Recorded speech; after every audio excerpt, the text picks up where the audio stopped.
दोस्तों, Donald Trump ने एक नई चाल चली है और उसका नाम है प्रोजेक्ट फ्रीडम।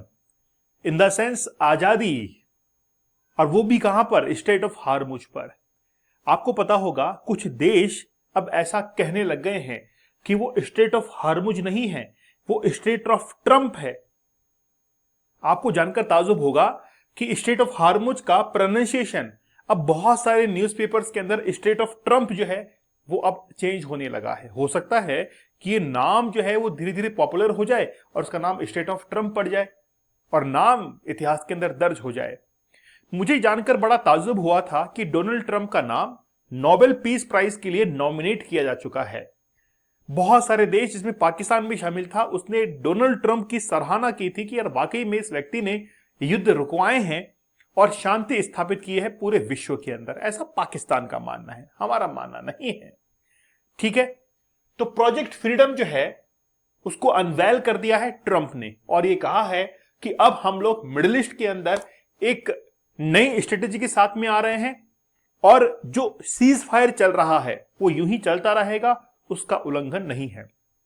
ईरान ने कहा कि सीज फायर के अंदर ये सब कुछ आप क्यों करने के लिए जा रहे हैं? आपकी मौजूदगी स्ट्रेट ऑफ हार्मुज के अंदर कहीं ना कहीं एक नई जंग को जन्म दे सकती है, ईरान का ऐसा कहना है।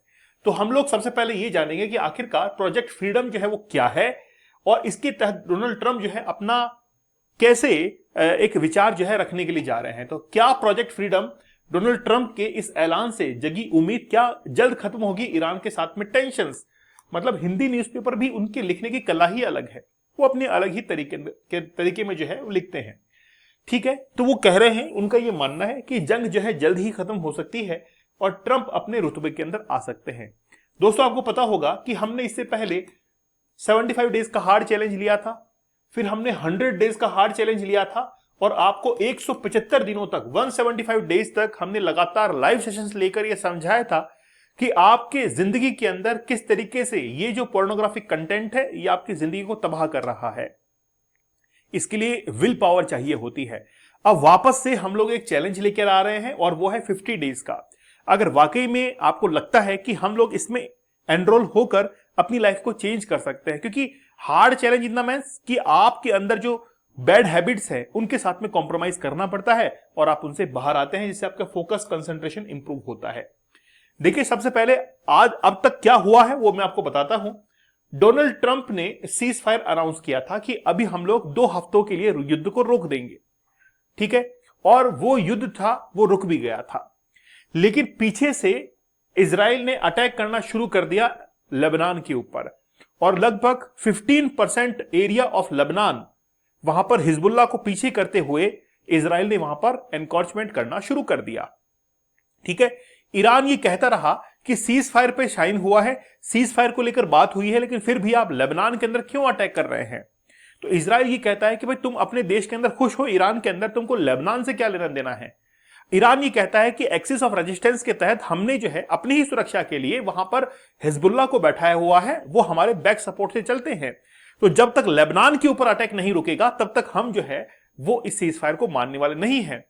इजराइल नहीं रुकता है और ताबड़तोड़ हमले करता है लेबनान के ऊपर और वहां की जमीन को वो खाली कर देता है, जैसा कि गाजा के अंदर किया गया था। और अब सीज फायर चल रहा है और सीज फायर के चलते हुए ही एक नया ऑपरेशन प्रोजेक्ट फ्रीडम जो है इसको शुरू कर दिया है डोनाल्ड ट्रंप ने। सबसे पहले मैं आपको वो प्यार का पंचनामा दिखाता हूं। प्यार का पंचनामा कैसे? कि डोनाल्ड ट्रंप ने रिसेंटली एक ट्वीट किया और ट्वीट करके ये बताया कि आखिरकार हम करने के लिए क्या जा रहे हैं। बहुत लंबा चौड़ा जो है इसके अंदर लिखा हुआ है, फिर भी मैं आपको कुछ लाइनें जो है वो पढ़कर सुनाता हूं। Countries from all over the world, almost of the which are not involve in the middle eastern dispute going on the visible. Actually में क्या है कि ये कहना चाह रहे हैं कि बहुत सारे देश विश्व के अंदर ऐसे हैं जो कि मिडिल ईस्ट के इस डिस्प्यूट के अंदर शामिल नहीं है, फिर भी उनका भारी नुकसान हो रहा है। पहले इस लाइन को मैं क्लैरिफाई कर देता हूं। डोनाल्ड ट्रंप साहब ने पहले ये नहीं सोचा कि यार हमारे युद्ध करने से दूसरे देश परेशान हो सकते हैं, तुम तो अटैक करने लग गए, मिसाइल्स को दागने लग गए यहां पर। यह बात पहले सोचनी चाहिए थी। यह बात उस समय क्यों नहीं सोची गई जिस समय ईरान के अंदर कुल 82 स्टूडेंट मारे गए थे, एक स्कूल के ऊपर जो है अटैक किया गया था। उस समय आपके मन में विचार नहीं आया कि उन बच्चों की क्या गलती थी? आज आप ये सोच रहे हैं कि मिडिल ईस्ट के अंदर जो चल रहा है इससे बहुत सारे देश परेशान हो रहे हैं। साथ ही में यह भी लिखा गया कि बहुत सारे देशों ने अमेरिका के पास में एक गुहार लगाई है कि हमारी इसमें क्या गलती है, हमको तो कम से कम इस परेशानी से बाहर निकालिए। और इसी के चलते हमने ऑपरेशन फ्रीडम जो है इसको लॉन्च कर दिया है। क्या कुछ और कहते हैं? बस यही कह रहे हैं कि हम लोग ईरान से काफी रिक्वेस्ट कर रहे हैं, सब बातचीत जो है वो चल रही है कि सब कुछ इसको रोक दो। ये सब कुछ बातें जो है इसके अंदर लिखी हुई हैं। अब हम लोग आते हैं किसके ऊपर? इस प्रोजेक्ट के ऊपर, प्रोजेक्ट फ्रीडम के ऊपर। आपको पता है कि यह है स्टेट ऑफ हार्मुज, जिसका नाम बदलकर अब स्टेट ऑफ ट्रंप कर दिया गया है। मजाक कर रहा हूं। ये जो पैसेज आप लोग देख रहे हैं ये 33 किलोमीटर का है। अब तक ईरान जो है वो किन मायनों के अंदर अपनी जीत को दर्ज करता हुआ आया है। यहां पर ईरान के अंदर जागरोस जो है वो माउंटेन है। इन्हीं माउंटेन्स में से पीछे से छिपकर ईरान जो है अटैक करता है इन शिप्स के ऊपर जो कि पर्शियन गल्फ से जा रही हैं गल्फ ऑफ ओमान के अंदर। तो जो कोई भी शिप्स यहां से निकलकर यहां पर जाती है, फिर यहां से निकलकर यहां पर आती है, तो ईरान के पास में यह मौका है कि वो पहाड़ियों के बीच में से निकलकर अपनी गन जो है वो तैनात करता है और इजीली अटैक कर पाता है।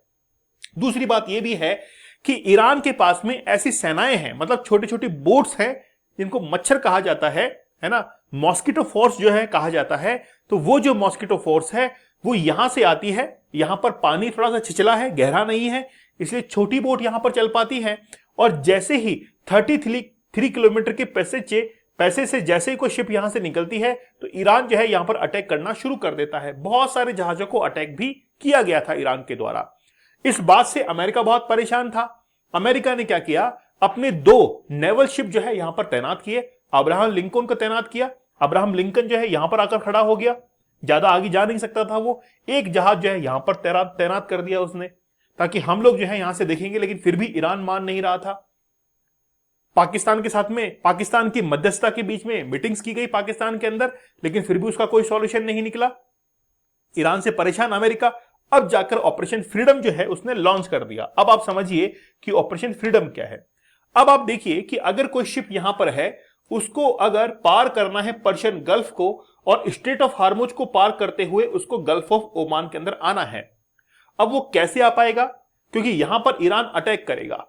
अब अमेरिका ने यह कहा है, यूएसए ने यह कहा है कि हम लोग क्या करेंगे, अपनी जो छोटी बोट्स हैं उनको यहां पर उतारेंगे और उतार कर किसी भी शिप के सामने वो पैरेलल जो है एस्कॉर्ट करती हुई यहां पर चलेगी। जैसे सुरक्षा घेरे के अंदर उसको ले जाया जाएगा। जैसे प्रधानमंत्री का काफिला है तो सुरक्षा घेरे के अंदर वो जा रहा है, वैसे ही एक जहाज जो है उसके चारों तरफ एक सुरक्षा घेरा बनाया जाएगा।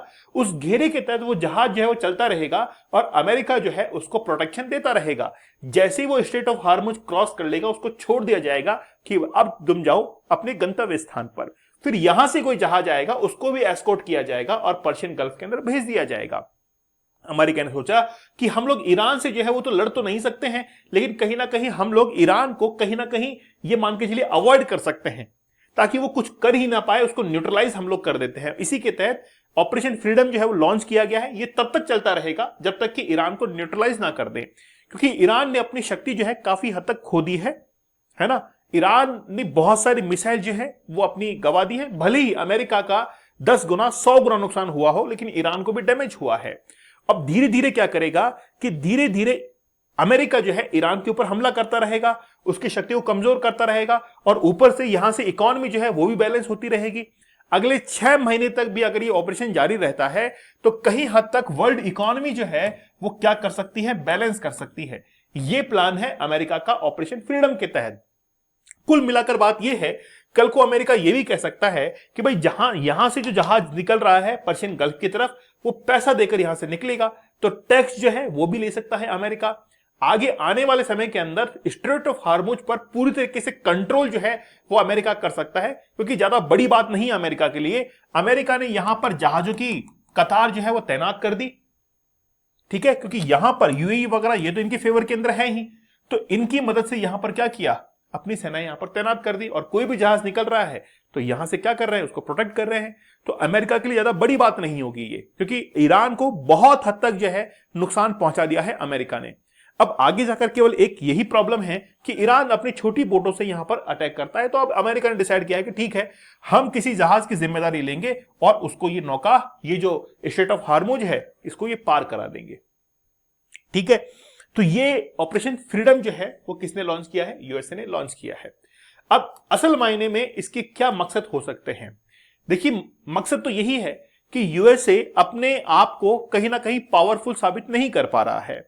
उसको ये लगता था कि मैं ईरान के ऊपर अटैक करूंगा और ईरान जो है घुटनों पर आएगा और हमसे माफी मांगेगा, उसके बाद में हम जैसा कहेंगे ईरान वैसा ही करेगा। लेकिन ऐसा नहीं हुआ और अमेरिका अपने ही रूल्स के ऊपर जो है वो यहां पर चलना चाहता था। लेकिन स्ट्रेट ऑफ हार्मुज जो है ये कंट्रोल में नहीं आ रही थी और उसको कंट्रोल करने का तरीका उन्होंने ढूंढा और वो था ऑपरेशन फ्रीडम। ठीक है, देखते हैं अमेरिका और आगे क्या कुछ कर सकता है, उसके बारे में देखेंगे। लेकिन अमेरिका ने रिसेंटली इस प्लान को क्या कर दिया है? इंट्रोड्यूस कर दिया है। दोस्तों, 50 डेज का हार्ड चैलेंज है। 50 दिन आपको मेरे रूल्स एंड रेगुलेशन के ऊपर चलना पड़ेगा। अगर आपको लगता है कि वाकई में एक एजुकेटर जो है हमको लाइफ में सफल कर सकता है 50 डेज के हार्ड चैलेंज के साथ में, क्योंकि रूल्स बड़े कड़े होते हैं और बहुत इत्मीनान से उनको मानना पड़ता है, सेल्फ डिसिप्लिन की इसमें जरूरत पड़ती है। लेकिन मैं आपको ये गारंटी देता हूं कि 50 डेज में आप वो कुछ सीख जाएंगे जो कि आज तक आपने नहीं सीखा है। आप जरूर इसको ज्वाइन कीजिएगा, जल्दी ही हम लोग शुरू करने वाले हैं। साथ ही में हमारा 75 डेज का हार्ड चैलेंज या फिर 175 डेज का हार्ड चैलेंज आप लोग जरूर ज्वाइन कर सकते हैं। यह भी अपने आप में गजब का चैलेंज रहा था। दीपक इंदौरा ऑफिशियल टेलीग्राम पर मुझे जरूर ज्वाइन कर लीजिएगा। तो मिलते हैं आप लोगों से नेक्स्ट सेशन के अंदर, तब तक धन्यवाद, थैंक यू, जय हिंद।